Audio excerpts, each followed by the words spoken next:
Meet in. Speech mode off. Speech mode beeps. तो girls Sakshi पढ़ो।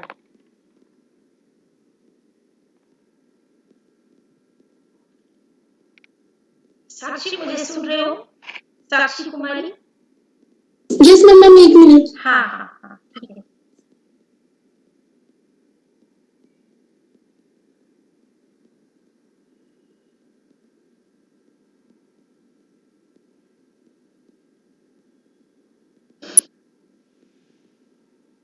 Ma'am Ashok की चिंता से पढ़ना है ना? गर्ल्स बताओ जरा, तुम लोगों को ज्यादा याद रहता है क्योंकि तुम लोग तो मिलाते भी हो, मैं तो सब क्लासों को पढ़ाती रहती हूँ तो सब मिक्स हो जाता है, ऐसे याद नहीं रहता। बताओ, सब लोग तो मिलाने के लिए बोलती हूँ इसीलिए कि सबको मालूम रहे। साक्षी को बताओ, साक्षी तुम मिला नहीं रहे थे ना?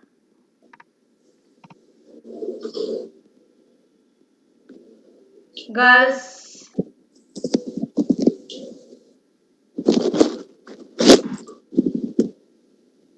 बताओ प्लीज, कौन सा पैराग्राफ से पढ़ना है? चलो तुम पैराग्राफ पढ़ के बताओ साक्षी, मैं बताऊंगी वो पढ़ चुके थे कि नहीं। ये गलत बात है गर्ल्स, तुम लोग रिस्पॉन्ड नहीं देते हो। यस मैं पढ़ रही हूँ। एक बात रुक जाओ, थोड़ा सा मैं बोल रही हूँ। तुमको पता है टीचर लोग, मतलब मैं ये नहीं बोल रही हूँ हमारा कॉलेज या हमारा डिपार्टमेंट, सारे ही कॉलेजेस के टीचर्स पीछे से बुराई कर, पीछे से नहीं बल्कि सामने भी एक तरह से वो लोग लिखते रहते हैं कि स्टूडेंट को हेलो हेलो बोलते रहो, पता ही नहीं रहता स्टूडेंट कहाँ गायब हो जाता है जुड़ने के बाद। जबकि ये बात 100% मुझे सच नहीं लगती। एक आध तो होते ही होंगे और एक आध तो पहले भी होते थे। हालांकि मेरी जब बात होती तो मैं बोलती भी हूँ कि ऐसा नहीं है, बहुत से स्टूडेंट होते थे ऑफलाइन में जो चुपचाप टीचर से चुपचाप मैसेज कर रहे होते थे, कोई बात कर रहा होता था, टीचर की डांट भी खाते थे, क्लास से भी निकाले जाते थे। ये सब पहले भी होता था, तो अभी भी करते होंगे थोड़े बहुत, लेकिन ज्यादातर स्टूडेंट करते नहीं हैं। पर बोलते नहीं हो ना, तो उससे बैड मैसेज जाता है। तो आप रिस्पॉन्ड किया करो, क्वेश्चन किया करो, सब मतलब पूरा एक्टिव रहा करो, ताकि टीचर ऐसी ऐसी बातों में सही साबित ना होने पाए। ठीक है, पढ़ो साक्षी।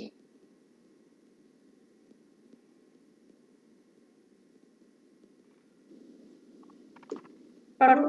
वेदना विकर ये चेतन, जर का पीरा से नर्तन।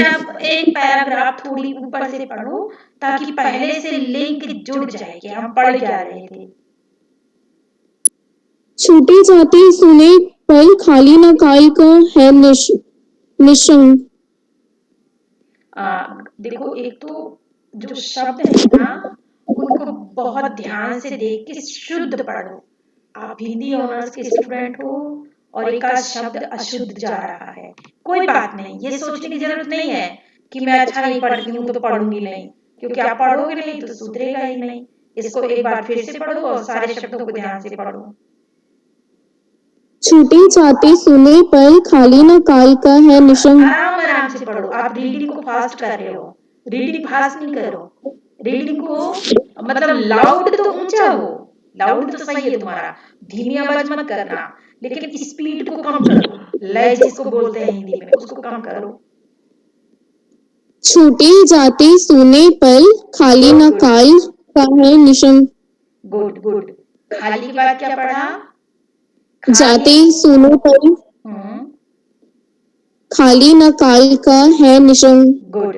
अब पहले क्या हो रहा था, काल तो बिल्कुल पता नहीं चल रहा था कि क्या बोल दिया।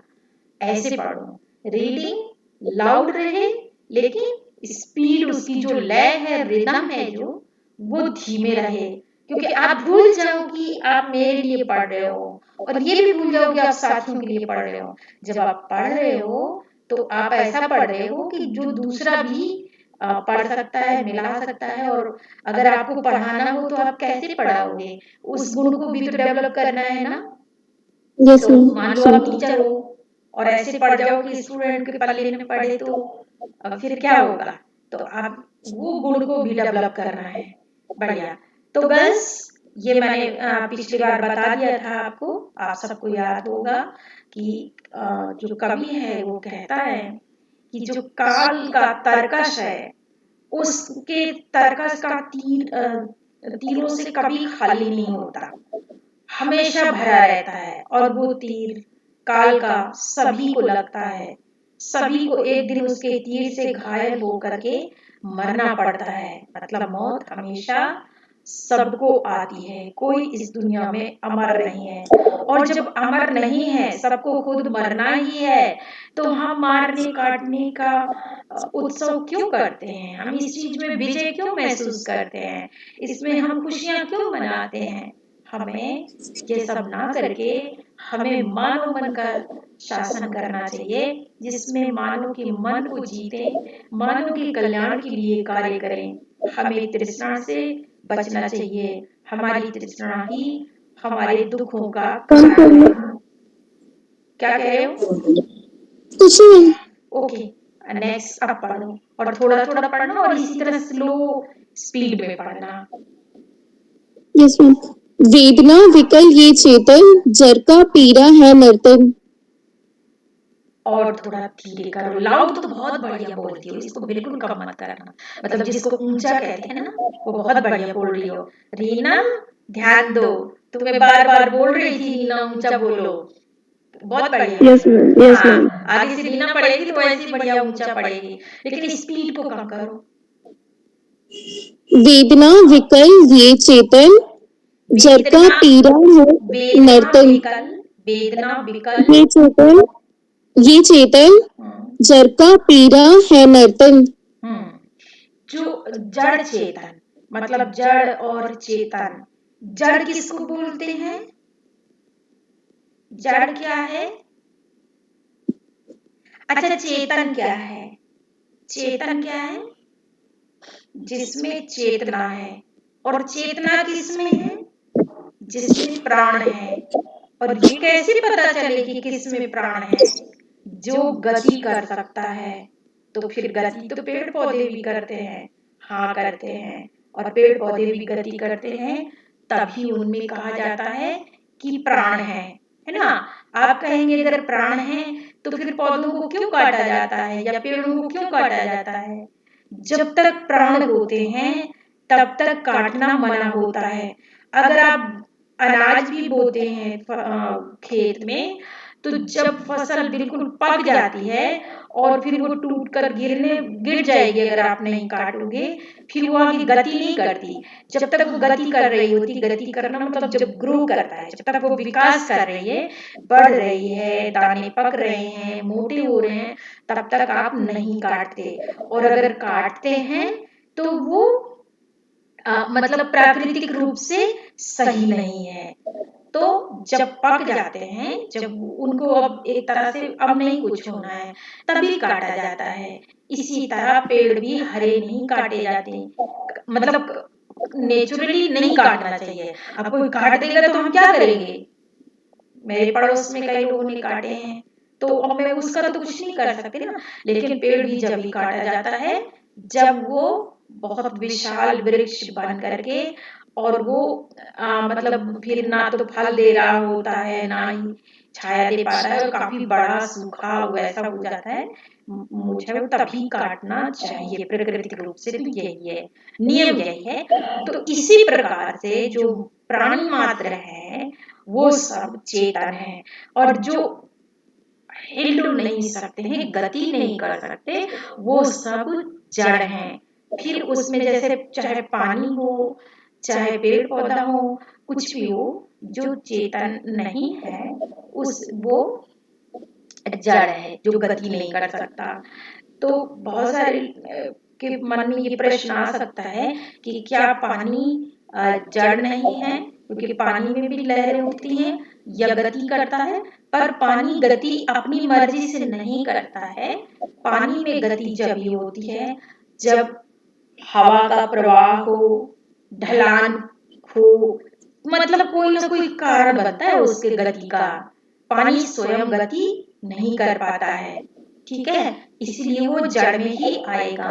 तो ये ध्यान देना है कि कौन अपने आप गति करता है, अपना विकास करता है, बढ़ रहा है, तरलता दे रहा है, या हमें खाद्य पदार्थ के योग्य बन रहा है। जो भी विकास कर रहा होता है, ग्रो हो रहा होता है, धूप हवा पानी से भोजन पानी सब ले रहा होता है जब, तो वो चेतन होता है। और चेतन को कोई भी हो, लेकिन इस संसार में नश्वर सब कुछ है, सब कुछ एक ना एक दिन नष्ट हो जाएगा, क्योंकि चीजें यहाँ पर नष्ट होती रहती हैं और बनती रहती हैं। कोई चीज ऐसी नहीं है जो कभी नष्ट नहीं होती, है ना। सब कुछ नष्ट होता है, पहाड़ तक होते हैं। एक बार फिर से पढ़ो उस लाइन को। वेदना विकल ये चेतन, जर का पीरा है नर्तन। तो वेदना से विकल हैं सभी, जड़ हो चाहे चेतन। अब वो कवि को लग रहा है कि जड़ चेतन सब विकल हैं। और क्यों? क्योंकि जो ये नर्तन तो उसमें श्रेष्ठ है, और उसको चाहिए कि वह इन वेदनाओं को समाप्त करने के कार्य करे, ना कि वेदना उत्पन्न करने के काम करे नर्तन, मतलब मनुष्य। ये लाइन क्लियर? गस यस मैम, क्लियर। सब लोगों से पूछ रही हूँ। यस मैम, स्पष्ट है मैम। ओके, चलो आगे पढ़ो साक्षी। लय सीमा में ये कंपन, अभिनय में है परिवर्तन। तो लय सीमा में कंपन, और फिर क्या? अभिनय में है परिवर्तन। अभिनय में है परिवर्तन। तो वो कहते हैं कि जिस प्रकार एक अभिनय होता है, तो अभिनय भी परिवर्तित होता रहता है ना। एक ही अभिनय तो नहीं, अभिनय मतलब जैसे नाटक वगैरह कुछ भी एक्शन करके आप दिखाते हो, अभिनय अभिनय करना। जो जो चीजें हम सहज रूप से हमारी होती रहती है, मान लो खाना पीना, खाना रोना हंसना सोना उठना, कुछ भी मान लो, उसको जब हम जानबूझ करके अपनी प्रतिक्रिया द्वारा करते हैं, हाव भाव भाव भंगिमा द्वारा, संकेतों द्वारा, तो वो अभिनय होता है। तो ये जो अभिनय है जिस प्रकार परिवर्तनशील है, उसी प्रकार एक लय है, ये संसार भी परिवर्तनशील है, और ये भी एक अभिनय है। ये कभी पहले से ही कहता जा रहा है अरिवरुणा की शांत कछाड़ से ही, कि ये जो संसार है ये मिथ्या है, झूठा है और परिवर्तनशील है, एक अभिनय है। बल्कि मुझे याद आ रहा है कि ले चल वहां बुलावा देकर, उसमें भी एक लाइन थी इसी तरह की। तो ऐसी ही लाइनें हैं जो कवि को निराशावादी कहती हैं, क्योंकि ये संसार को अगर हम मान लें कि मिथ्या है, झूठा है, तब तो फिर व्यक्ति को कुछ करने की जरूरत ही नहीं, और कुछ नहीं करेगा तो फिर खाएगा कहाँ से, और खाने के लिए अगर करेगा तो फिर झूठ कहाँ से हो गया। ऐसे तो फिर झूठ हो गया तो सब कुछ झूठ ही है। मैं कंप्यूटर जो हाथ में लिए हूँ वो भी झूठ है, तुम किताब ले रहे हो सब कुछ झूठ है। तो झूठ नहीं है जब तक हम हैं, सब कुछ हमारे लिए ये सच है। और जो जितनी देर के लिए हमें ये जीवन मिला है, उतने दिनों तक हमें ऐसे कार्य करना है जो आने वाले प्राणियों का जीवन सुख में हो। ठीक है, तो निराशा में डूब करके कवि ऐसा कह रहा है कि ये सब कुछ, ये सारा संसार क्या है, एक अभिनय है, एक नाटक की तरह है जो खत्म हो जाएगा। आगे चल रहा यही कब से कुढ़ूं। ये पहले भी कवि कह चुका है ना कि ये कुढ़ंग कब से चल रहा है, इसे बंद होना चाहिए। पीछे भी पंक्तियां आई थी। मतलब ये ढंग अच्छा नहीं है कि हम इस बात की खुशियां मनाते हैं, इस बात पे विजय उत्सव मनाते हैं कि हमने कितनों को मार काट करके, दबा करके, जबरदस्ती उनके राज्य और उनके धन पर हमने अधिकार कर लिया। ये गलत है, ये ढंग अच्छा नहीं है। करुणा गाथा गाती है, ये वायु बही चाहती है। और दुख और करुणा अपनी गाथा गा रही है, ठीक उसी तरह से जैसे वायु बही जाती है। माना जाता है कि जितनी भी हमारी आवाजें होती हैं वो सब आकाश में जाकर के गूंजती हैं और वायु के थ्रू, वायु के द्वारा एक जगह से दूसरी जगह पहुंचती हैं। और सच तो यही है, तुम देखो पता नहीं कौन कहाँ कहाँ बैठा होगा, दिल्ली के ना जाने किस किस कोने में, कोई हरियाणा में, कोई बिहार में, कोई यूपी में, और इसके अलावा भी कोई कहीं बैठा हो तो पता नहीं। और हम सब जुड़े हुए हैं, तो ये वायु तरंगे ही तो है ना, है ना। तो ये कल्पना कवि जो कर रहा है, ये बहुत पहले से ये कल्पना है कि वायु तरंगों के द्वारा ये हमारी जो है बातें, हमारी आवाजें, हमारी हमारे विचार एक जगह से दूसरी जगह तक पहुंचते रहते हैं। तो जो करुणा की गाथा है वो भी वायु की तरह चारों ओर प्रवाहित हो रही है। क्यों? क्योंकि जो प्रथम विश्व युद्ध हुआ है उससे दुनिया भर के देश प्रभावित हुए हैं। सब ने उसमें भाग लिया था, कम या ज्यादा सबका नुकसान हुआ था। ठीक है, आगे। उषा उदास आती है, मुख पीला ले जाती है। और जब करुणा का साम्राज्य होगा, दुखों का साम्राज्य होगा, तो जो सुबह होगी वो भी उदास होगी, गमगीन होगी, शोक में होगी। उषा सुबह का समय, और सुबह का समय लालिमा लिए हुए होता है, क्योंकि देखो जहाँ एक और रात जा रही होती है और रात की कालिमा छट रही होती है, वहीं सूर्य की लालिमा घुल रही होती है ना। सूर्य जब निकलता है तो वो लाल लाल पके हुए फल की तरह होता है और धीरे धीरे उसकी लालिमा बढ़ती है। लेकिन जिनके कोई किसी प्रकार का दुख नहीं है, शोक नहीं है, वो तो कई तरह के कार्यक्रम आयोजित कर सकते हैं, तरह तरह के काम कर सकते हैं। जैसे हम लोगों ने पूरे उत्साह से पढ़ना शुरू किया हुआ है, तुम पढ़ने में उत्सुक हो, मैं पढ़ाने में उत्सुक हूँ। लेकिन अगर यहीं पर हमारे साथ कोई दुर्घटना हो जाए तो हमें ये लालिमा, ये ऊर्जा कहाँ मिलेगी? हम तो उदास होंगे, हमारे मुख पीले होंगे। तो वही सब उन्होंने उषा के लिए कहा कि उषा आएगी और मुख पीला ले जाएगी। यहाँ पर जहाँ एक उन्होंने मानवीकरण अलंकार किया है, वहीं पर उन्होंने ये कहना चाहा है कि ये संसार फिर लालिमा से युक्त नहीं होगा, सुबह होने पर भी उदास होगा और मुख पीले रहेंगे, है ना। और वही मुख पीले लिए हुए रात आ जाएगी। तो ऐसा नहीं होना चाहिए। इसलिए इस दुख भरे वातावरण को, इस करुणा की गाथा को खत्म करने के लिए, क्योंकि लोग अगर मारे जाते रहेंगे, लोग शिकार होते रहेंगे, लोग बलवानों का शिकार होते रहेंगे, जैसे कहा जाता है कि बड़ी मछली कमजोर मछली को खा जाती है, अगर ये जंगल राज्य चलता रहेगा तो करुणा की गाथा भी चलती रहेगी। और किसी बहुतों की सुबह ऐसी होगी जो उदास ही होगी, मुख पीला लिए हुए होगी। क्लियर है? Yes, ma'am. आगे पढ़ो। बन मधु पिंगल संध्या सुरंग। बन मधु पिंगल संध्या सुरंग।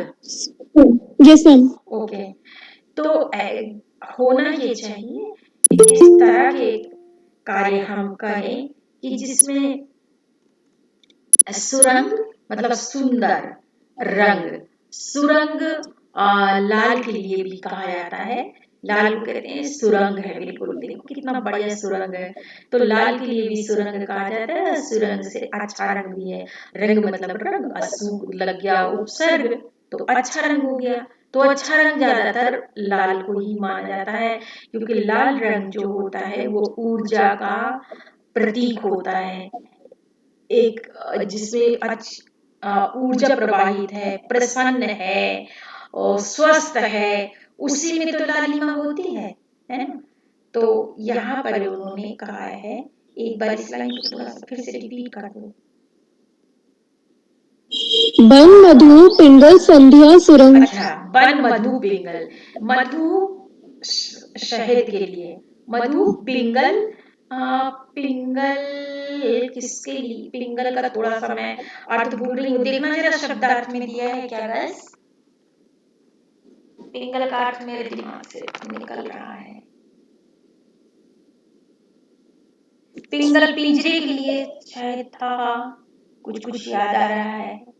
मैम पीली लिखा हुआ है। पीला, पीली। हाँ एक ही बात है, पीला पीली, हाँ तो जो फिर वो ठीक है।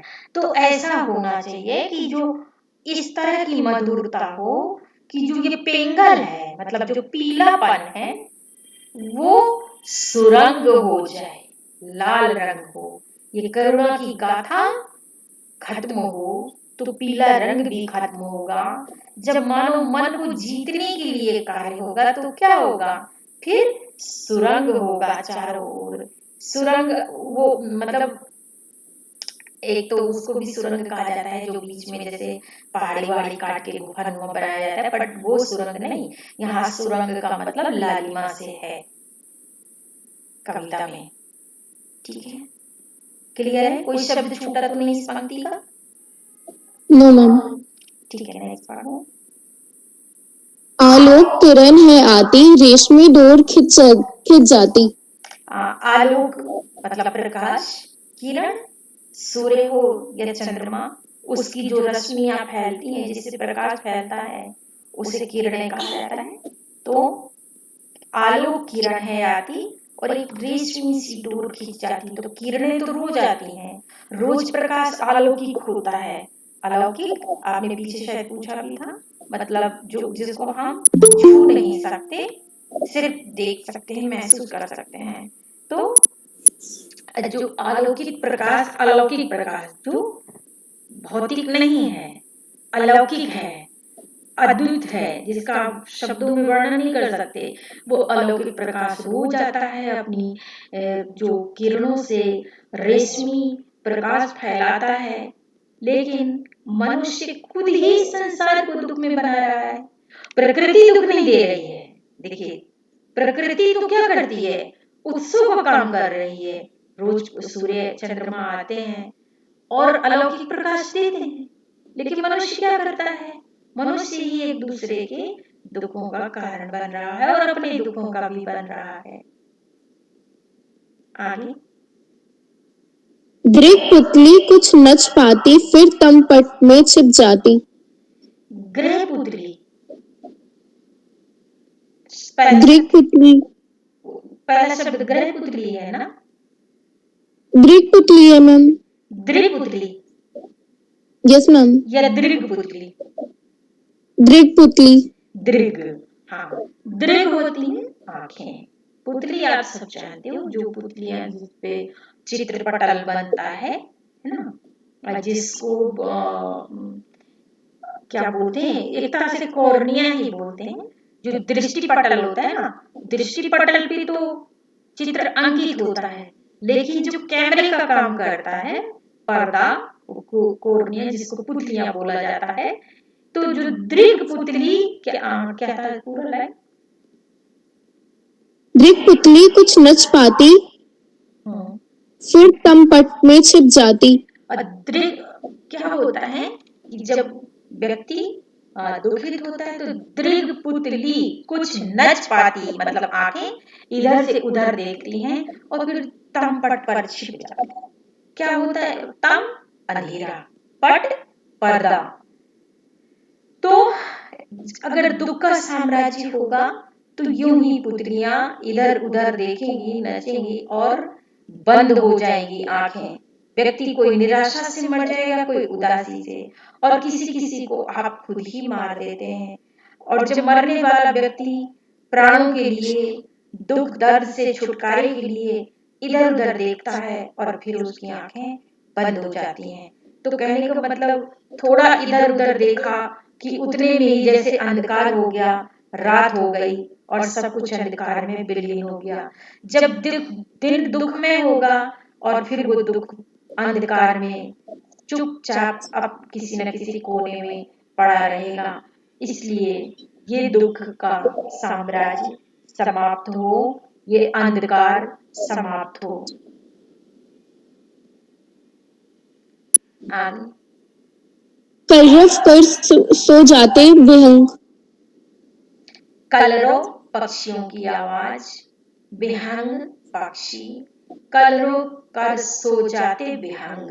जब शाम होने लगती है तो सारे पक्षी अपने अपने घरों को जब लौटते हैं तो खूब चहचहाते हैं। ये उन्होंने देखा होगा जो ऐसे ग्रामीण वातावरण में हो, जो जहाँ पे खूब खेत हो, खेतों में फसलें हों और फिर उनके घर के आसपास अगर वृक्ष हों तो वो देखेंगे कि पक्षी कैसे खेतों से दाना वाना चुग करके और अपने अपने घोंसलों में खूब चहचहाते हुए जा रहे होते हैं, तो कलरव करके सो जाते हैं।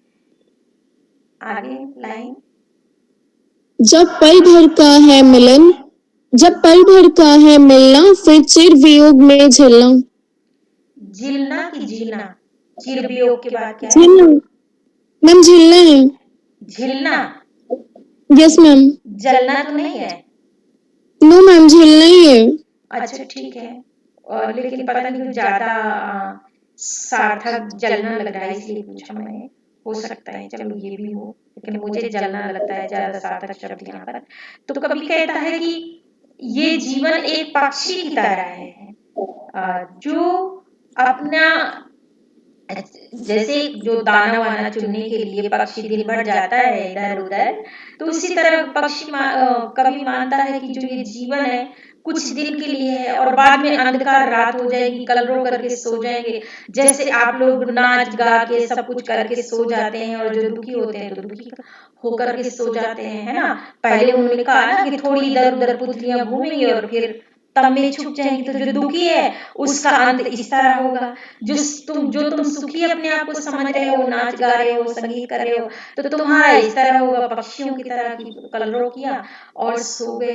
तो वो कह रहे हैं कि जब पल भर का है जीवन तो फिर चिर वियोग में क्यों जलना होना चाहिए। मेरी समझ में जो भी हो, पर मुझे जलना लगता है कि तो चिर मतलब हमेशा, जो खत्म ना हो, वियोग वियोग का दुख, अपने प्रियों से वियोग।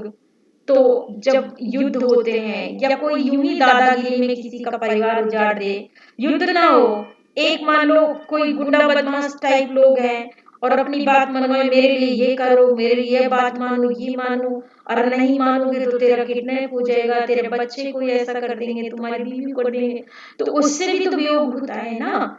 तो अगर ये है तो गलत कार्य में ही गिने जाएंगे। तो वो कहते हैं कि जब 4 दिन का ही जीवन है तो फिर क्यों चिर वियोग में जलना या जीना, दोनों शब्द सार्थक हो सकते हैं। कि फिर क्यों चिर वियोग में हम जी रहे हैं, क्यों चिर वियोग में जलें, क्यों ना हम सब एक दूसरे की खुशियों के लिए काम करें, खुशियों के लिए जिए। क्लियर?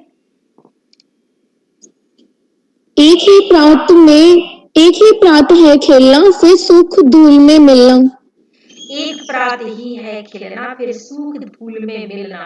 यहाँ पर कवि ने फूलों से कंपेयर किया है जीवन को। जैसे कुछ लोगों का मानना है, वो कहते हैं कि अरे मनुष्य तन तो एक बार बड़ी मुश्किल से मिला है, फिर पता ही नहीं मिले ना मिले।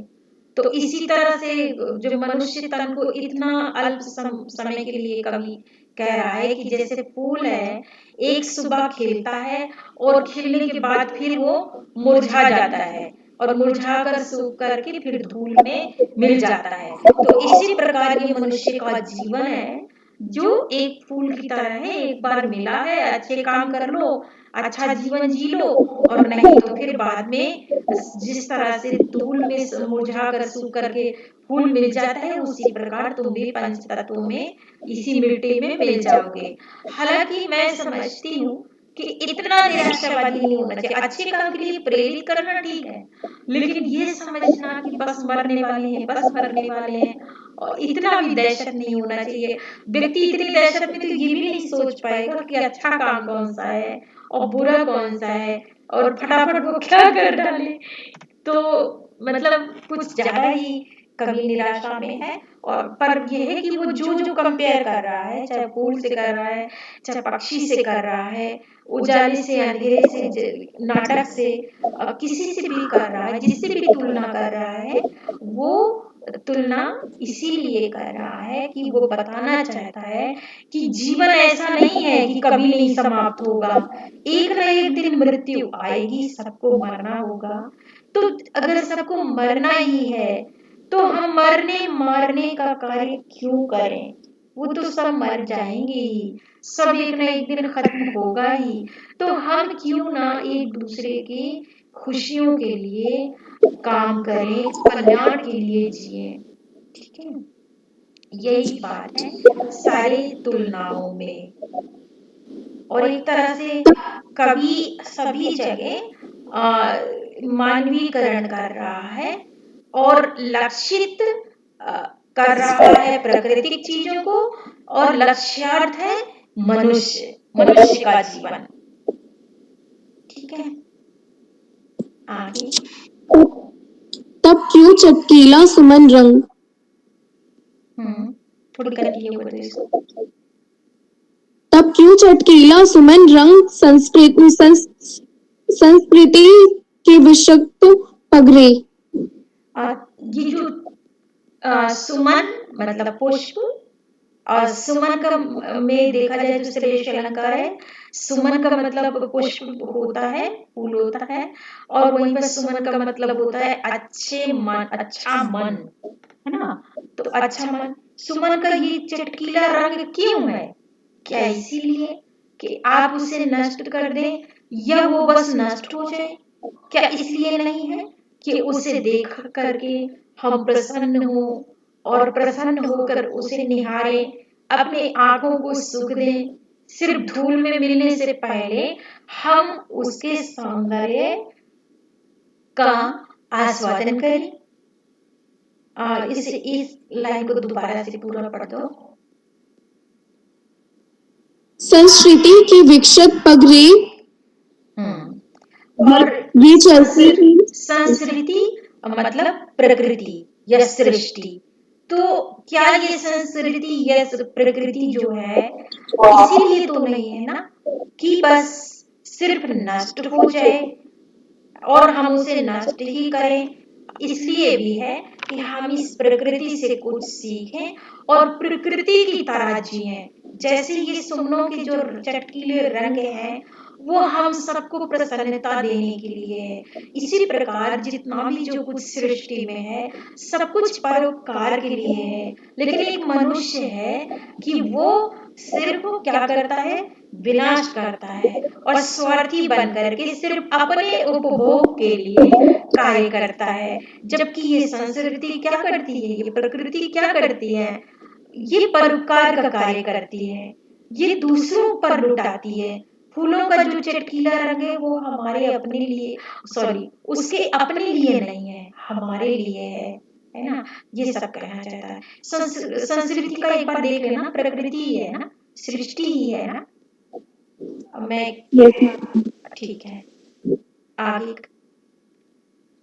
ये चलती है डगमग रे, अनुलेप सदृश्य तू लग रे।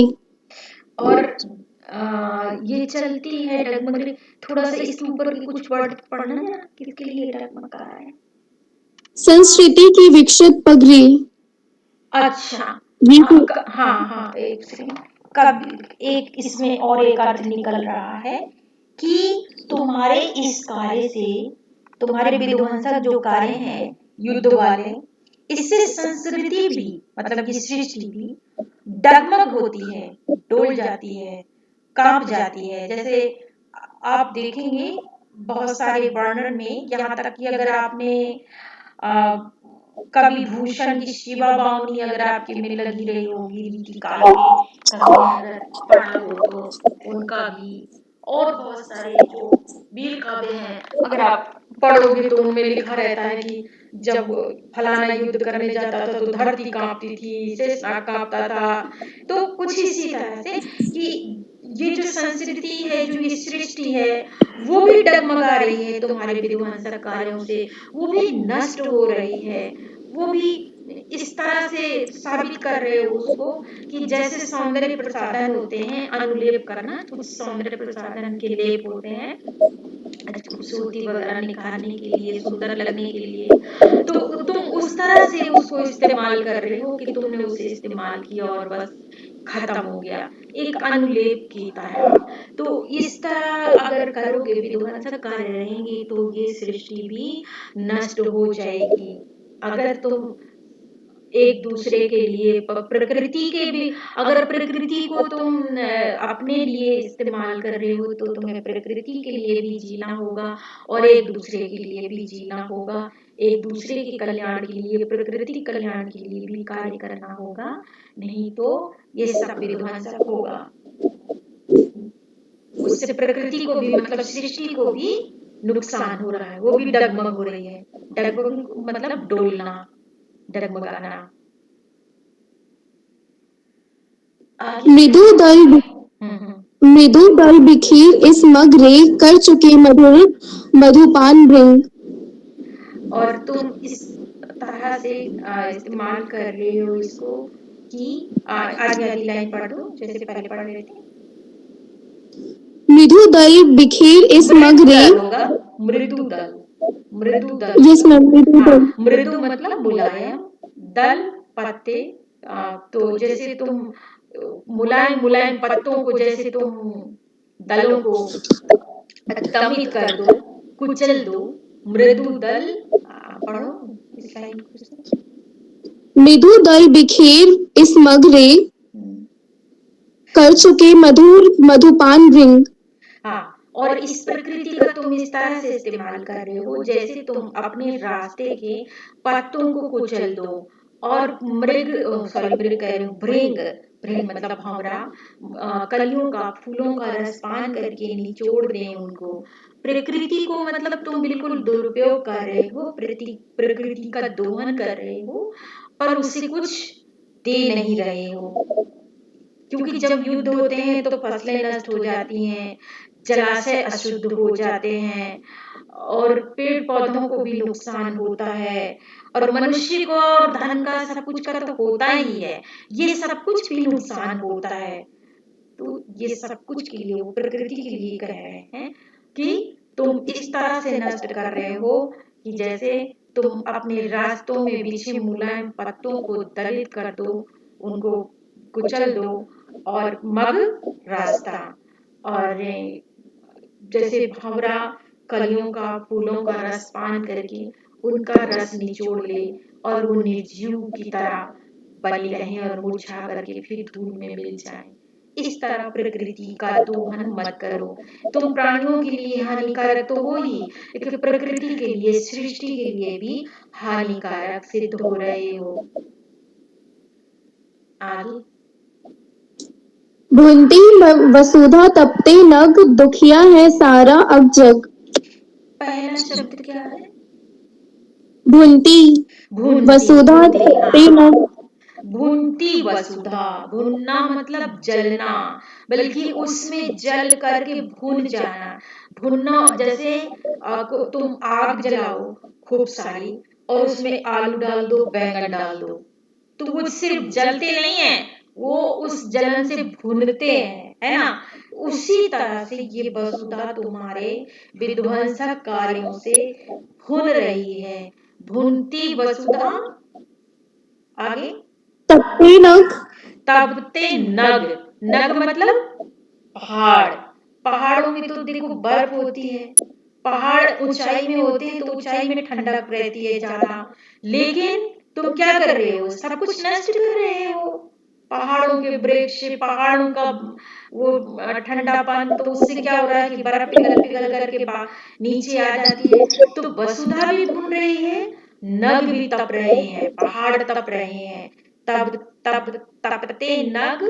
आगे दुखिया है सारा अब जग। और दुखिया सारा अग जग, जो जग है वो भी दुखिया है, और जो अग है मतलब जो जग में तुम नहीं गिनते, जो पहाड़ों की कंदराओं में जीवन है, पहाड़ों के ऊपर जीवन है, जंगल में जीवन है, वो भी दुखी है।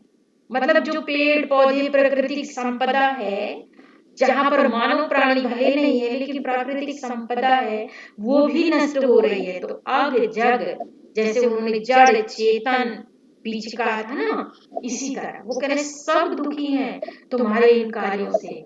इसलिए कल्याणकारी कार्य करो, मरना ही है ना एक दिन, जाना ही है ना, तो इतना उपद्रव मचाकर क्यों जा रहे हो? आगे। कंटक मिलते हैं प्रतिपग, जलती सिकता का ये मग। और हर पग में, हर कदम पे कंटक मिल रहे हैं, कंटक मिलते हैं हर पग। फिर जलती सिकता का ये मग। जलती सिकता, सिकता एक तरह से वो जहाँ रेखाएं बनती हैं उसकी, जहाँ जो हल वगैरह जोतते हैं ना खेतों में, खास तौर से तो हलों की रेखाओं उसको सिकता कहा जाता है। जहाँ पे सिकताएं बन जाती हैं वो भूमि मतलब अच्छे से उर्वरक हो जाती है, उसकी मिट्टी ऊपर नीचे अच्छे से हो जाती है और वहां पर फसलें अच्छी होती हैं। तो वो जो ये सिकताओं वाला का क्या था लाइन, थोड़ा सा बोलना। जलती सिकता का ये मग। अच्छा, तो ये सिकताओं का मग भी जल रहा है। अगर जलता रहेगा मग, सिकताओं का जो खेत खलिहानों वाली जगह है, खेतों वाली, अगर ये मग भी मग बन जाएगा, रास्ता बन जाएगा और ये जलेगा, तो जलन में तो फसलें नहीं होंगी ना, वो तबाह हो जाएंगी, बर्बाद हो जाएंगी। आगे।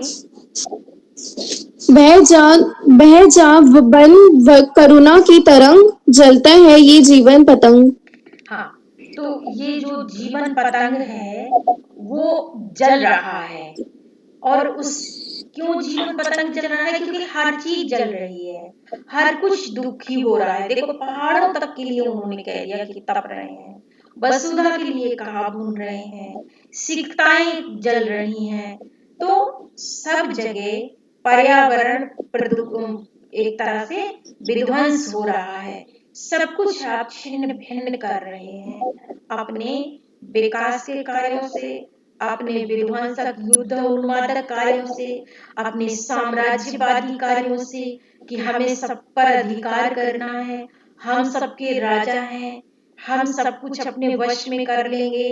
तो इस तरह की जो होड़ है उसमें सब कुछ नष्ट हो रहा है, जल रहा है। आगे। मैम 1 मिनट में पेज ढूंढ लूं। हाँ, ढूंढ लो।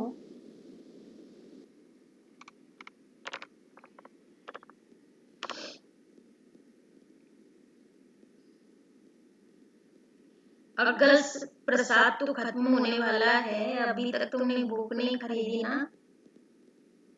मैम बुक मैंने मतलब 1 हफ्ते हो गए मैम बुक शॉप में बोले हुए, वो बोल रहे माल मिल ही नहीं रहा, आ ही नहीं रहा। मैम ऐसे बहाने बना रहे हैं। हर बार यही करते हैं ये लोग, जब यस मैम नहीं मिल रहा है अभी बुक। हर बार की इनकी यही कहानी है, पता नहीं इनको तो यस मैम। चलो क्या कर सकते हैं। मिल गया साक्षी? नो मैम, उन्होंने बोला कि मैंने कल रात को भी उन्हें फोन किया था तो अभी के पैराग्राफ के लिए, अभी के पैराग्राफ के लिए बोल रही हूँ कि मिल गया, बोल रही थी थोड़ा ढूंढ लूं कहीं मिस हो। नो मैम भेज दो यार, कोई भेज दो मुझे पेज। क्या हुआ? मैम पेज नहीं मिल रहा। पेज ही खो गया? अभी कितना रह गया था गस? आप सब तो मिला रहे होंगे।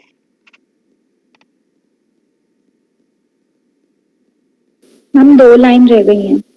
तो तुम पढ़ दो, पूरा हो। बह जा बन करुणा की तरंग, जलता है यह जीवन पतंग। हाँ, तो ये इसको एक बार फिर से एक्सप्लेन कर देती हूँ। वो सब मैंने बता दिया था कि सब कुछ क्यों चल रहा है, किस तरह के कार्यों के कारण चल रहा है। अब कवि कह रहा है कि तुम करुणा के बन करके बह जाओ इस जलते हुए जीवन पतंग में। पतंग जैसा, पतंग पहले भी शब्द आया था, तुम्हें याद होगा मैंने बताया था, एक पतंग का कीड़ा हुआ है जो दीपक में जल के जान दे देता है अपनी, है ना, उसका जीवन एक रात का तो क्या, एक और बल्कि उससे कम ही होता है। जैसे ही जला कि मरा, अगर नहीं जलता है तो आजकल तो जैसे अगर बला बला बोलते हैं तो उन्हीं में लिपट लिपट के गिर के मर जाता है। तो पतंगे जितना जीवन है, तो तू क्या कर, करुणा के रूप में बह जा, करुणा के रूप में मतलब दूसरों के दुख से दुखी हो। अगर तुम दूसरे के दुख से दुखी होगे, करुणा होगी, तो फिर किसी को दुख पहुंचाने का कार्य नहीं करोगे। इसलिए वो कह रहे हैं कि ये छोटा सा जीवन है, इसमें करुणा बनकर बह जाओ इस संस्कृति में, इस सृष्टि।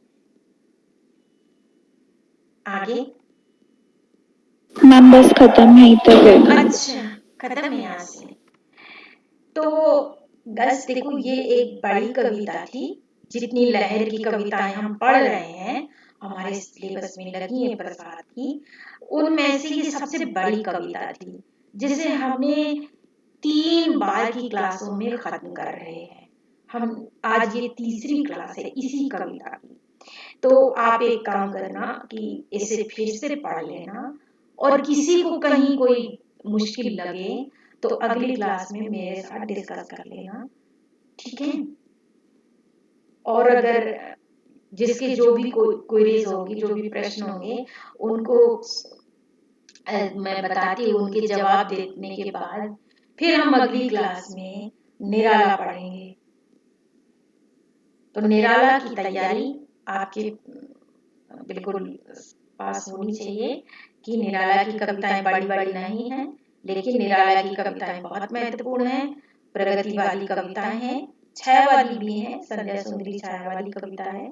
तो वहां पर हम छायावाद और प्रगतिवाद दोनों तरह की कविताएं पढ़ेंगे, और आप लोग निराला की पाठ को थोड़ा देख लेना, ताकि ये ना रहे कि उसी समय हम ढूंढ रहे हैं, मिल नहीं रहा है। ओके, निराला तो अभी तुम्हारे पास है ना, सबके पास। गर्ल्स, तुम कहाँ खो जाते हो? मैंने अभी थोड़ी देर पहले बोला था ना कि आप लोगों को रिस्पॉन्ड भी करना होता है। निराला है आप सबके पास? Yes ma'am. तो अगली क्लास में हम निराला पढ़ेंगे। मैम एक्चुअली अभी बुक नहीं है, तो मैम पता नहीं है कि Speech क्या mode है talk. क्या नहीं है। तो ये तो है ना जो टेक्स्ट में OBS, भेजा था। OBS 2. Yes ma'am.